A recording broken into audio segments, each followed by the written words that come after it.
So, bago magbuhos ng suspended slab, napakahalagang bantayan at dapat maayos ang paglalagay ng mga shoring o mga tukod na sumusuporta dito para maiwasan natin ito na mag-collapse habang binubuhusan.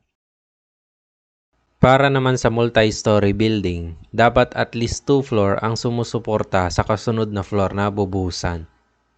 Para hindi mapersa o magbuhat ng napakabigat na load na lagpas sa kakayanan ng nasa ilalim na floor.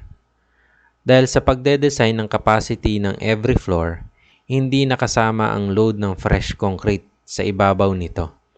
Kasi kung isasama pa natin ito, lalaki yung mga member ng beam, column, and slab. O di kaya naman dadami yung bakal ng mga ito.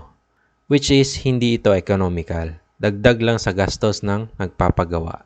Kaya para maiwasan natin ang mga ganitong pangyayari, maglagay o wag munang tanggalin ang mga shoring sa ilalim ng bubuhusan na slab ng at least 2 floors hanggang sa macure yung ating slab.